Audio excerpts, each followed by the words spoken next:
I'm the baby. For you guys who don't know me, I'm my mom's youngest. So I'm the not so baby of her kids. But being the youngest, I was always around her more so, I feel like, than anybody in the end of her child rearing into the years. One thing only I didn't forgot to add is that she was a American Red Cross instructor. And that's something that I knew from the time that I was young, because that was one thing that she did side by side with the soccer and the ballet and everything with Jeffrey and I. And I don't remember Jeffrey where he was all the time, but I do remember that I was with Mom consistently in every one of her American Red Cross classes. As a matter of fact, I was the dummy. She used to make me lay down on the ground, and she'd be like, "You have to breathe, Candice." So I'd have to like breathe in whenever she'd breathe in my mouth, just to like show people how the chest risen laid, and taught everybody the Heimlich maneuver, and we taught everybody. And so that's something that stuck with me my entire life, and that I am so grateful to her for that, because I've saved actually hundreds of lives. I don't even know how many I can count with the Heimlich maneuver, rescue breathing, and CPR that I learned at the age of 5 when I was really, really little. So that's something, and that medical knowledge has stuck with me my whole life, and that she was definitely a nurse. She was definitely smart. She was smarter than every doctor I ever met in my entire life, even to this day. When my sister had her hip replacement just a couple weeks ago, I was in the pre-op with her and talking to her doctor, and he was dumbing things down to me, and I was like, "I understand." And he said, "Oh." So he just started talking the medical terminology, and I understood every word. And that was because the medical terminology class Mom made me take when I was young. I was 9 years old, and she made me take a college level Latin class and a college level medical terminology class along with that. And once again, skills that I will forever be grateful for. It's just taught me how to be the survivor that Sister Amison spoke of. And that is something that I don't think that can really essentially just be taught, but more than passed down and perfected by teaching. I was born with what she had, and I attribute that to her, and I'm forever grateful for the talents that she has passed on to me and taught me. And included in those is a patriotism. I mean, I normally wear my retired Army Sergeant hat because I am very proud of patriotism that I have because of her. And that came, honestly, I feel from whenever I was a young girl. I remember Desert Storm specifically. And I remember living close to Fort Hood, Texas. And we were on food stamps at the time. And we were just driving by the grocery store. And I don't remember specifically why. But we were heading on I-10, and my mom saw this huge convoy of desert camo trucks, and she quickly got off the exit of I-10 and went to the Randalls. And I remember in my memory her going to the back vehicle, and I remember seeing all the sergeants just be like, "Go up there." They were doing the knife hand. I know now it's called the knife hand. And now being in the Army, I know that they were pointing her towards their convoy commander and the person who was over the convoy to talk to them. And she came back and she told Jeffrey and I to sit in the car. And we sat in the car while the car was running, and she went in there and she got hot dogs, hamburgers, and drinks, and plastic cups, because at the time you could get plastic cups and plates and stuff in food stamps in Texas anyway. But she got everything that she needed, including tinfoil, and she came and brought it out and covered her engine in tinfoil and literally had a barbecue for the soldiers on her engine. She fried a bunch of hot dogs for all the soldiers and had all the condiments that you could possibly think of that they needed, including relish. Like, it wasn't even just the ketchup and mustard hot dogs. And all the soldiers came over, and I just remember each one of them telling me thank you. And I never felt so honored in my life that I felt a soldier come to tell me thank you for the service that we were given to him. So that's what made me ultimate when I want to serve my country, is the fact that my mom had served the soldiers, and they had showed us so much gratefulness and respect.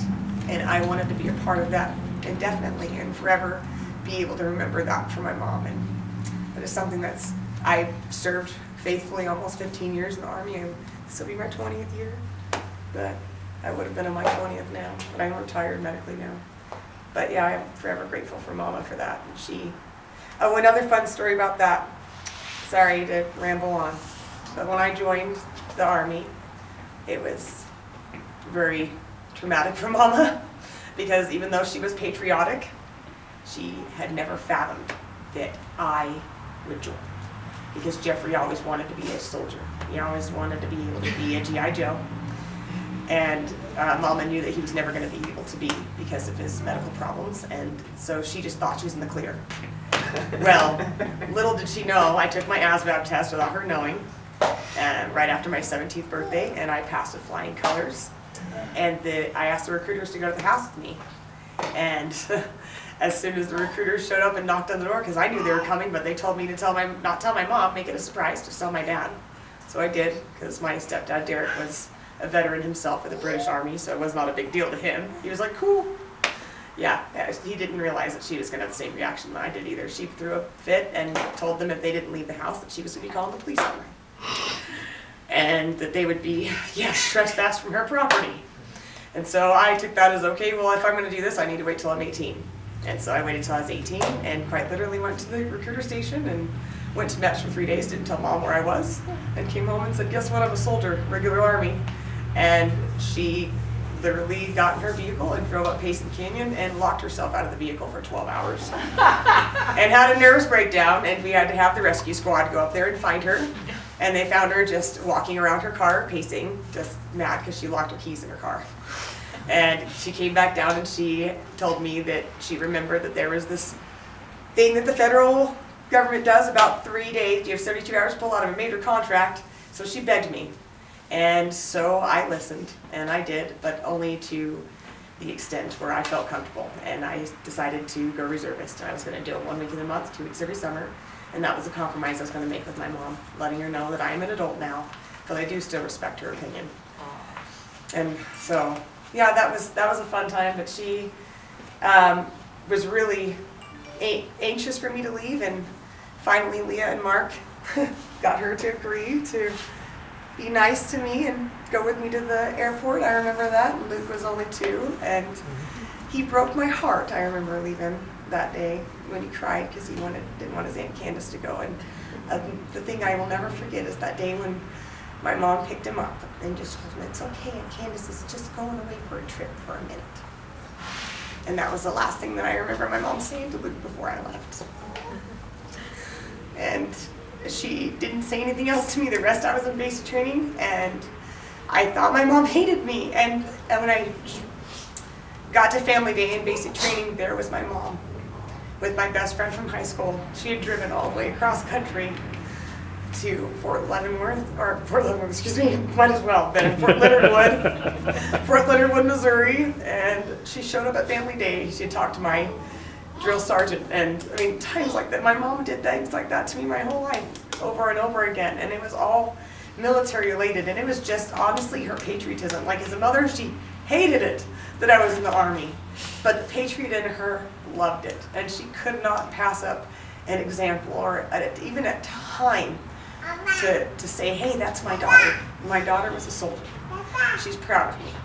She was really proud of me, and she showed up to my AIT afterwards. Like, I literally had a 2.5-day bus drive from Missouri to Virginia for my training, and lo and behold, when I got to Virginia, she was waiting at reception for me, and my first sergeant allowed her to stay for 2 weeks. So I was the only soldier thus far, like Sister Amison was talking about. She had her ways of getting what she wanted and knew how to swindle some words. And my first sergeant made her spend time with me for the first 2 weeks of my training. My mother was there every day I got home from school for my first 2 weeks of Army training. I was the only soldier who had their mommy with her. And she was there every time after that when I came home from my deployment from Egypt. Even though my husband at the time didn't tell her I was coming home. And I don't think even you knew that I was coming home that day. She was there. She showed up uninvited, but she did not care. She was my mom, and she wanted to make sure that I knew. She loved me, and she was grateful for my patriotism. And I will forever be grateful for her and for the way that she's raised me to be as patriotic as I am and how good of a citizen I am. It's all because of her. I love you, Mama, and I'll miss you till I get to see you again.